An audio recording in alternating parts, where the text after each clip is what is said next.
Hello, everyone. Thank you for joining me today. As we head into the holidays, I wanted to do an episode on holidays, on Thanksgiving, on family, and on change, just like we talked about last year. I'm Leah Batlle-Rafferty, and this is Memoirs of a Neurodivergent Latina.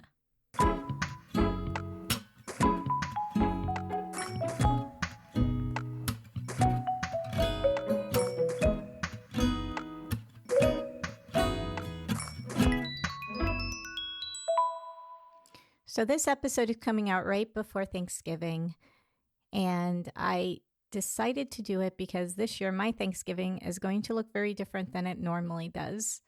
My mom decided that all of us needed to get together as a family. So my brother, my sister, my entire family is going to be there, my nephew, my niece, everybody in one big house all at the same time.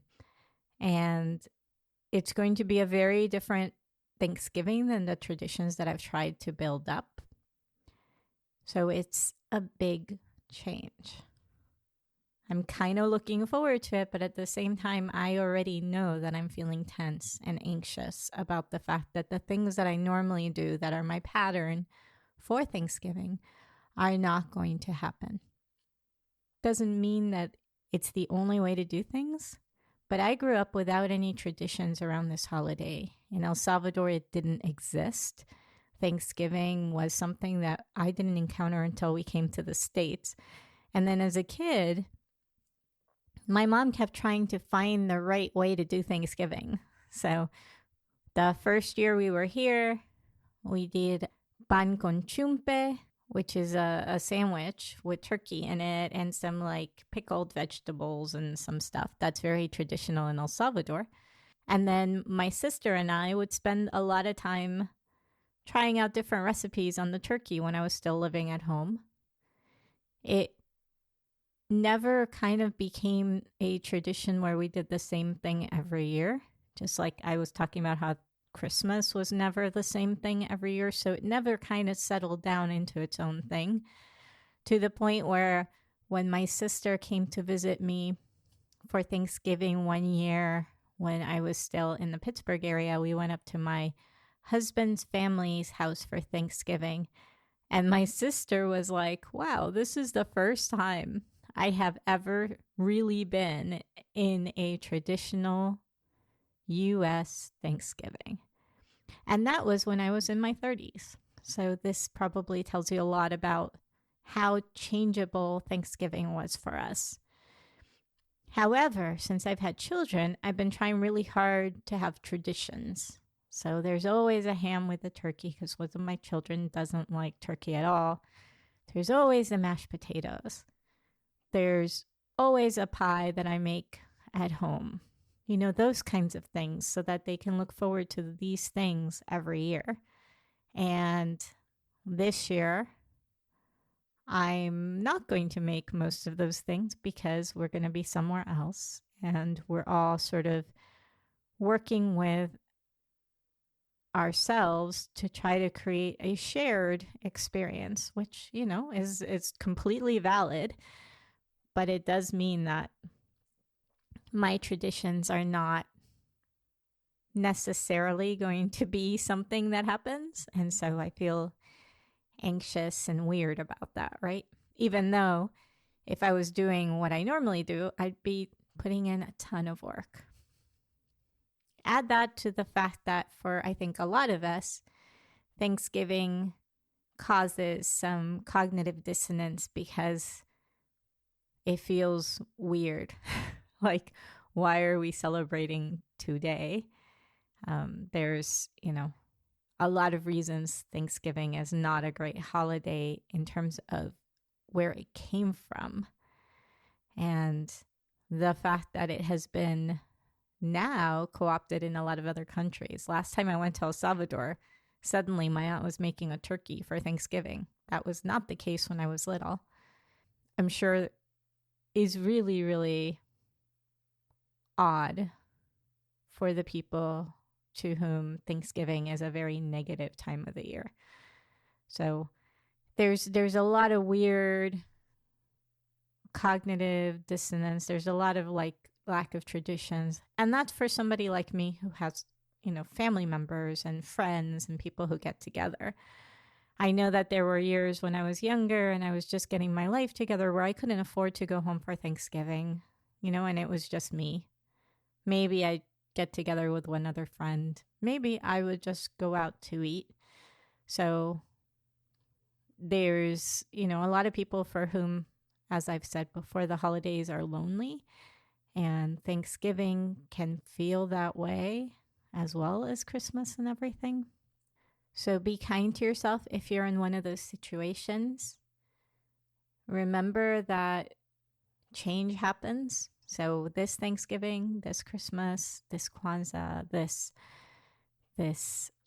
Hanukkah, this, any Yule, any holiday that you tend to have during this season, that's your tradition, that's your background, that's your family's background, that even when you try to have the same traditions year after year, they will change. And sometimes they change for the better and sometimes they don't. Sometimes holidays bring up sadness. So all of you, I want all of you, and this is a very short episode, I know, but I want all of you to experience self-care. Be kind to yourselves. Let yourselves feel the way you feel about the holidays.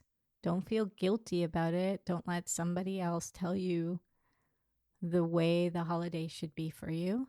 I think this is true for neurodivergent and neurotypical people. Understand that the change that happens during this season may cause you a low-level anxiety that you hadn't even thought about before. And that's okay. Just acknowledge it and find ways to help yourself get through it as kindly as possible. I keep saying this. Be kind to yourselves. It's one of the hardest things to do. As you have now heard in many of my episodes, I am not always kind to myself. In fact, I can be very, very, very hard on myself. So I am going on this journey to be kind to myself during moments of these high anxiety or even low-level underlying anxiety type things, to learn how to navigate all of that. I want all of you who maybe have left behind traditions that before were important to your family that maybe you don't follow anymore, like me. I no longer follow the church that I was brought up in, and it was amazing, the void of holidays I suddenly had. I can go into a whole thing about colonization and how obvious it became to me when I decided to not follow the church anymore. And suddenly all the traditions from my childhood from El Salvador disappeared. And I was like, that can't be everything that it means to be Central American. We existed for a long time before all of this. So I wish I knew more. But either way, so I'm someone to whom a lot of these holidays suddenly became weird, because if I'm not following the religion, what should I be celebrating when?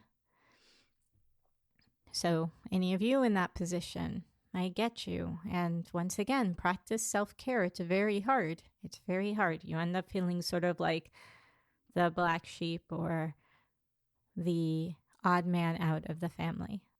And I really think that's kind of what I wanted to address with this episode, that the holidays are treated as a monolith. They're shown as a monolith everywhere. Same movies, same types of, holiday shows, traditions, the nutcracker, the turkey, the lighting of the tree, I'm sorry, I'm not Jewish, but I think the menorah and how you set it up.